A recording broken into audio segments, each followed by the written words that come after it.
All right, I'm going to show you a little bit about the informal assessments that I use to measure my students' present levels and growth, both on my caseload and in my applied science class. So you can see here on the paper.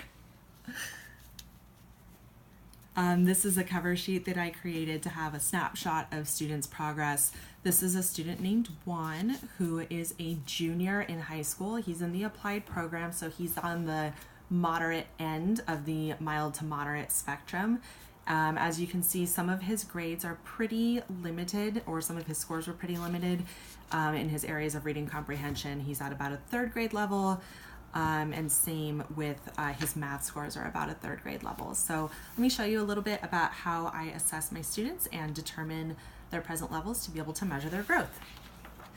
So this is called the San Diego Quick Assessment, and this shows a couple of different words. It's a set of 10 words that roughly measure about what grade level a student might be reading at. So Juan was able to read 5th grade words wonderfully. 6th grade words he missed 1, and then 7th grade was a huge jump and he missed 6 different words. This would be too frustrating for him and he would be at an instructional level of a grade 6. I use the Brigance for reading comprehension. So this is the lower 3rd grade level.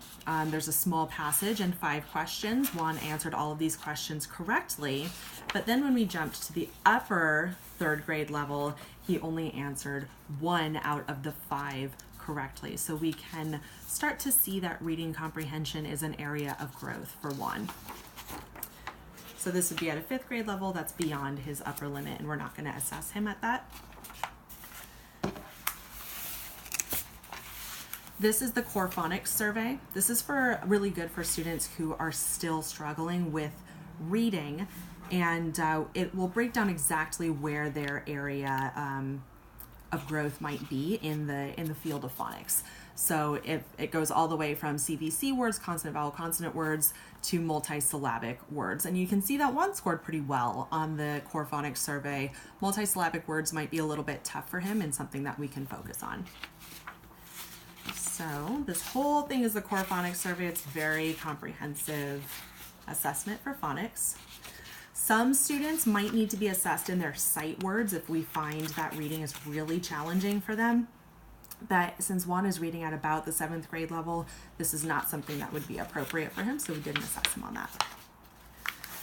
So here's a really great spelling assessment that our district created, actually our superintendent created, and it will measure exactly which areas of a word Juan did not spell correctly. So let's see what that looks like. This is his writing sample.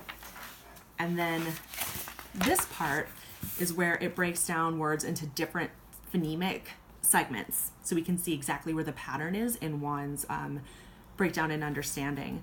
So we can see that things like digraphs and long vowel patterns, he's got no problem with. But when we get into things like inflected endings and suffixes, that's when he starts to repeatedly get things incorrectly. So we'll know to focus on that when we're focusing on phonics and spelling. So this next assessment is a rubric for his writing samples. And it breaks students down into emergent, early, or fluent writers in 10 different sections. So we can see that in the emergent section, Juan scored 10 out of 10. And we're seeing that he's about at the early writer stage, scoring 6, where fluent was too challenging for him at 3. So we can see exactly what areas he's strong with, including writing sentences that make sense or elaborating on some of his ideas. But we can also see which areas we still are going to be working on, including some of his grammatical structures and checking his work, so showing evidence of rewriting and revising his work. For math, I go back to the Brigance again, because this breaks down again into grade level understanding. So at a 2nd grade level, he scored a 4 out of 4, but at a 3rd grade level, he had already missed 2, and at the 4th grade level, he was able to correctly answer only 1 problem. So I'm going to be passing on this information to his applied math teacher and let her know that we might want to continue to focus on subtraction and division in her class. Let's see, more Brigance, but this stuff was beyond his upper limit. assessing at the upper elementary levels.